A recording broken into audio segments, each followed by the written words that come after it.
ಎಲ್ಲರನ್ನು ತಬ್ಬಿ ಅವರನ್ನು ಸಂತೈಸಿ ಆಯೋಗದ ಅಧ್ಯಕ್ಷೆ ಅಂದರೆ ನಾವು ಏನು ಕೊಡೋಕ್ಕಾಗೋದಿಲ್ಲ.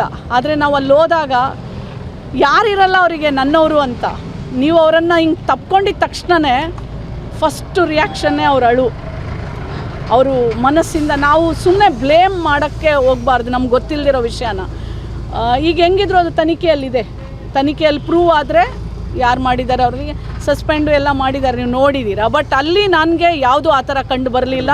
ಆಮೇಲೆ ಇನ್ನೂ ಒಂದು ನಾವು ಅರ್ಥ ಮಾಡ್ಕೊಂಡು, ನೀವು ಮೀಡಿಯಾದವರು, ನಾನು ಆಯೋಗದ ಅಧ್ಯಕ್ಷ, ನಾವು ಅರ್ಥ ಮಾಡ್ಕೋಬೇಕು. 200 ಜನ 250 ಜನ ಇರ್ತಾರೆ, ಒಬ್ಬೊಬ್ಬರು ಗಾರ್ಡ್ ಮಾಡ್ತಿರ್ತಾರೆ, ಒಬ್ಬೊಬ್ಬರು ಸೂಪರ್ವೈಸರ್ ಇರ್ತಾರೆ. ರಾತ್ರಿ ಒಂದು ಕಣ್ರೆಪ್ಪೆನೂ ಹಿಂಗೆ ಆಡ್ಸೋಕ್ಕಾಗಲ್ಲ CCTV. ಯಾಕಂದರೆ ಯಾರೋ ಒಬ್ರು ಏನೋ ಹೆಚ್ಚು ಕಡಿಮೆ ಆಯಿತು ಅಂತಂದರೆ ಇವ್ರ ಜಾಬಿಗೆ ಕುತ್ತು ಬರುತ್ತೆ, ಇವರು ಲೈಫ್ಗೆ ಕುತ್ತು ಬರುತ್ತೆ. ಭಾಳ ಕಷ್ಟ ಇದೆ. ನಾವು ಅಂದ್ಕೊಳ್ಳೋದಷ್ಟೇ, ತುಂಬ ಕಷ್ಟ ಇದೆ. ಅಂಥ ಕಷ್ಟದಲ್ಲೂ ನಾವು ಬೇರೆ ಕಡೆ ನಾವು ಜೈಲ್ಗಳನ್ನೆಲ್ಲ ನೋಡಿಬಿಟ್ರೆ, ನಮ್ಮ ಜೈಲ್ ನೋಡಿದರೆ ನಿಜವಾಗ್ಲೂ ನಾವು ಎಷ್ಟೋ ಕಡೆ ಹಾಸ್ಟೆಲ್ಗೆ ಹೋಗ್ತೀವಿ, ಅಲ್ಲಿರೋ ಊಟನೂ ಇಷ್ಟು ಚೆನ್ನಾಗಿರಲ್ಲ. ನಾನು ಊಟ ಮಾಡಿದ್ದು ಅವ್ರು ಕೊಟ್ಟಿರೋ ಮುದ್ದೆ, ಅವ್ರು ಕೊಡೋ ಅನ್ನ, ಅವ್ರು ಕೊಟ್ಟಿರೋ ಸಾರು, ಇದೇ ನಾನು ಊಟ ಮಾಡಿದ್ದು. ಎಷ್ಟು ಅವರವರೇ ಮಾಡ್ತಾರೆ. ತುಂಬ ಅಂದರೆ ಏನು ಅವರು ನೋಡಿ, ಶಿಕ್ಷಣ ಸ್ಕೂಲ್ ಥರ ಲೈಬ್ರರಿ ಇದೆ, ಎಲ್ಲವೂ ಇದೆ. ಅಂದರೆ ಅವರೂ ಒಂಥರ ಬಂಧನಕ್ಕೆ ಒಳಗಾಗಬಾರ್ದು ಅನ್ನೋ ಒಂದು ಏನೇನೆಲ್ಲ ಮಾಡಬೇಕು ಅವರು ಮಾಡಿದ್ದಾರೆ. ಏನಾಗುತ್ತೆ, ಇಷ್ಟೊಂದೆಲ್ಲ ಸಾವಿರಾರು ಜನ ಇರಬೇಕಾದ್ರೆ ಒಂದು ಎರಡು ಆ ಥರ ಲೋಪ ಆಗಿರ್ಬೋದು, ನಮಗೆ ಗೊತ್ತಿಲ್ಲ. ಬಟ್ ಇಲ್ಲಿ ನಾನು ಕಂಡಂಗೆ ಯಾವುದೂ ಇಲ್ಲ. ಹುಷಾರಿಲ್ಲ ಅಂತ ಯಾರಿಗೆ? ಅಲ್ಲಿ ಆಸ್ಪತ್ರೆನೇ ಇದೆಯಲ್ಲ, ಅಲ್ಲಿ ಅವ್ರದ್ದೇ ಒಂದು ಹೆಣ್ಮಕ್ಳಿಗೆ ಸ್ಪೆಷಲ್. ನೀವು ಅವರೊಬ್ಬರನ್ನೇ ಕೇಳಬೇಡಿ ಆ ಥರ. ಯಾಕೆ ನಾನು ನಿಮ್ಗೆ ಹೇಳಿ, ನೀವೆಲ್ಲ ನನ್ನ ಅಣ್ಣ ತಮ್ಮದಿರು ಹೇಳ್ತೀನಿ ಕೇಳಿ. ಏನಾಗುತ್ತೆ,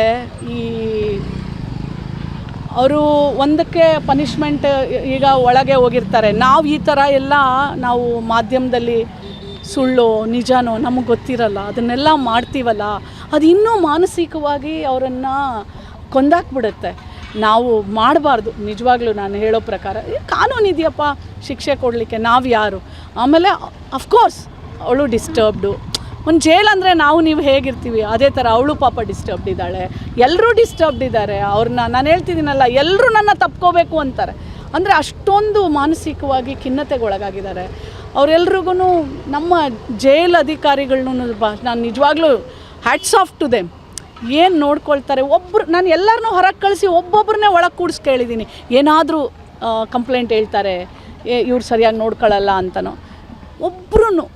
ಒಬ್ರೂ ಆ ಥರ ಕಂಪ್ಲೇಂಟ್ ಇಲ್ಲ. So hats off to all the ಪ್ರಿಸನ್ನಲ್ಲಿ ವರ್ಕ್ ಮಾಡ್ತಾ ಇರೋಂಥ ಎಲ್ಲ ಪೊಲೀಸ್ ಇಲಾಖೆಯ, ಪ್ರಿಸನ್ ಇಲಾಖೆಗೆ I really salute to them. ಖಂಡಿತವಾಗ್ಲೂ ಮಾಡ್ತೀನಿ.